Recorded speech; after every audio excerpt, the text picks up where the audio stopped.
And now to our coverage of the war between Russia and Ukraine, which also drew a lot of attention at the UN General Assembly.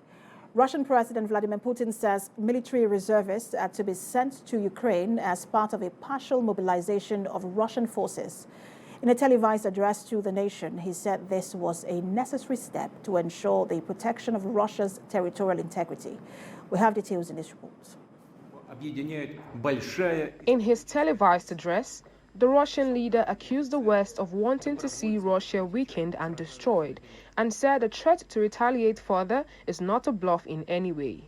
He warned that Moscow would defend itself with the might of all its vast arsenal if faced with a nuclear threat from the West. Meanwhile, Western nations have condemned Moscow's plans to hold urgent referendum in parts of Ukraine that are currently under Russian control.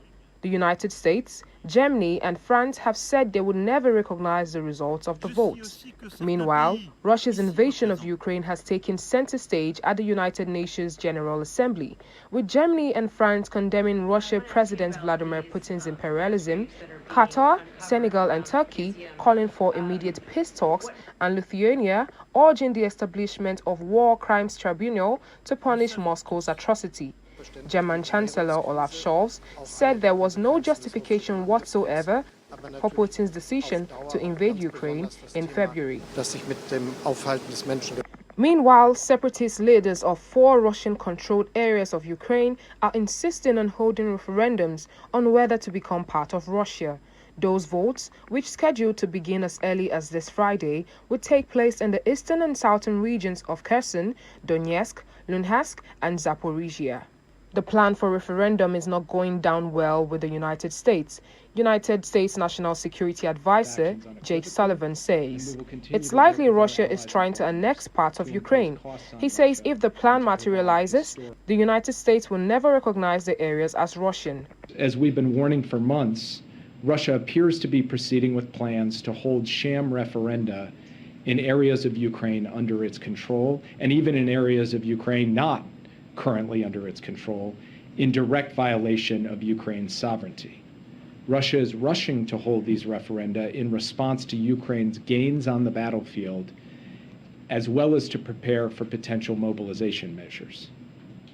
These referenda are an affront to the principles of sovereignty and territorial integrity that underpin the international system and that lie at the heart of the United Nations Charter. The European Union Foreign Affairs Chief also condemns the plot for referendums. Can you imagine a referendum in the middle of a war in a part of a territory who was military occupied and belongs to another country? Is there any guarantee of whatever for this referendum? No, we are not going to recognize that. Head or tail, President Putin's resolve to send military reservists to Ukraine is a clear signal that the heat between Russia and Ukraine is yet to die down. And joining me now to discuss the current developments in the war between Russia and Ukraine is a global affairs analyst, Calvin Dack, and he joins me virtually from the United States. Good to have you join us. Good to be here. So, Calvin, I mean, following through this war, the Kremlin has always said that, I mean, its objectives are in place and that it is,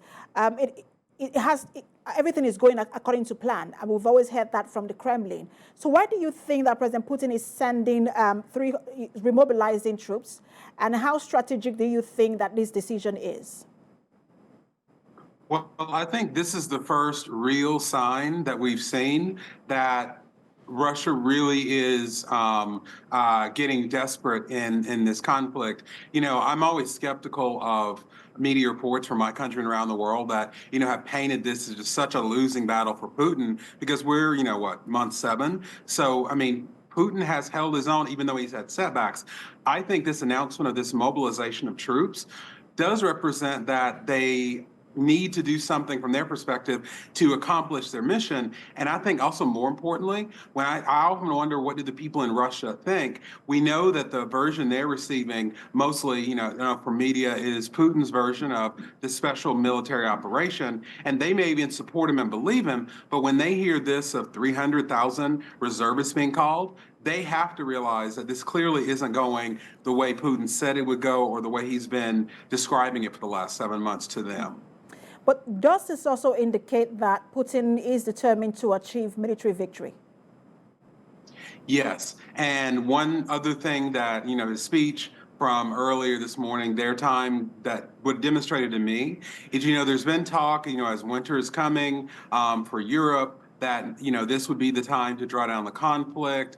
Maybe that's where Putin was leading to. This makes it clear that that's not where he's intending to go. Now, there may be a drawdown, and this may be partially resolved before winter, which I think is what Europe would like. But I think it's clear by this speech and this mobilization, it won't come from Putin or with his cooperation. And when you consider these three major factors, one of them is the fact that the reservists have to be trained. Putin has said that they will be trained before being sent to the field. Those who are already in the field from Russia are considered to be the best hands, and yet Ukraine is reclaiming territories. And then Ukraine is also in a very good place now in the war, where it seems to be reclaiming territories, although we're hearing reports of annexation and referendums within Ukraine. But what impact do you think that this new development of remobilizing about 300,000 reservists have on the war? Well, I think obviously it's going to give more troops and soldiers. As you mentioned, Russia had already put its best trained soldiers out there. So clearly, even if they train the reservists and the people they're calling up, quickly, they're still not going to probably match the capability of the soldiers that have been there for the last few months. I also think that this will really, really affect morale in the military and in the country, because what can't happen is if Putin does this mobilization, that they continue to lose and do worse, because that will show, lack of his leadership and military strategy. So I think this is going to be a difficult thing. I also don't know if, not that this was a bluff, but I don't know if we should necessarily think that this mobilization is going to happen as he said or as soon as he said. And I have been listening to military strategists in the past few months on this, who say that, look, beyond just weapons, one of the most important things is also who has more troops on the field. And some military strategists have gone as far as saying it's almost as though Ukraine now has about 2 to 1, so two Ukrainian soldiers, or even 3 sometimes, to 1 Russian soldier. But when you now look at the number of reservists now going to be sent, if Ukrainian soldiers are outnumbered, irrespective of the capacity of the soldiers, doesn't that also tilt the war in favor of Russia? Yes, and if you take that in a vacuum, I think you're exactly right. Regardless of the level of training, higher numbers on the Russian side would definitely put Ukraine at an advantage. However, I think about this in terms of NATO and European troops. And I know that the United States and NATO countries have shied away from saying we're going to send troops, we're just going to help Ukraine. But if they see that this war is becoming in Putin's favor and that it hinges on the number of troops, I think that's something that NATO and the United States might reconsider. All right, so we're also hearing about separatists in Ukraine who are set for a referendum on an annexation. President Putin has issued a strong warning concerning this should Western countries interfere. How far do you think he will go to ensure that these countries, and it's quite alarming, because some of these territories rather are not even within a Russian control. For example, some parts of Kherson are not within Russian control, and one wonders, how far do you think Russia would go to ensure that the annexation of these territories? Oh, I think that he will definitely go as strong as he can in supporting these referenda that we all know are not going to be free and fair for so many reasons.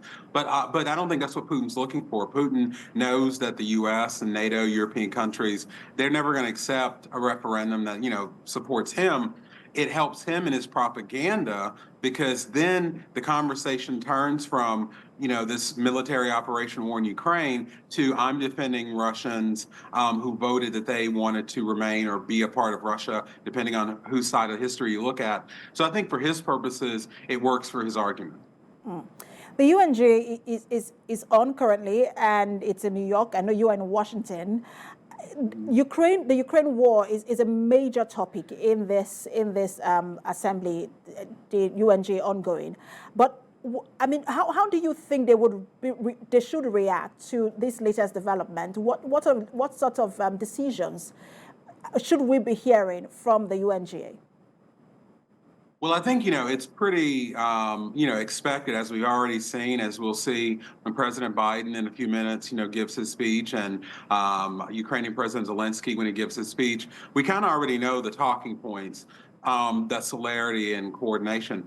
What I'm looking for is, what will these world powers, Biden and others, say that they will do as part of this united coordination? They're going to condemn it, we know that, but I want to know what's going to happen differently that hasn't already happened in the last 7 months. And, there's going to be a desire that, Putin made this speech earlier today, his time.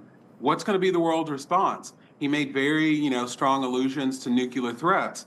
What's going to be the response? I think that's something that Biden and others have to portray, not that they have to talk about using nuclear weapons, but they have to demonstrate that they are not only condemning it, but they're going to coordinate with strategies that will actually work. And I'm sure that you and I will keep an eye on those speeches being made there, and the decision that the UNG will make in terms of this war and other topics as well. Thank you so much for talking to us, Calvin Dack from Washington.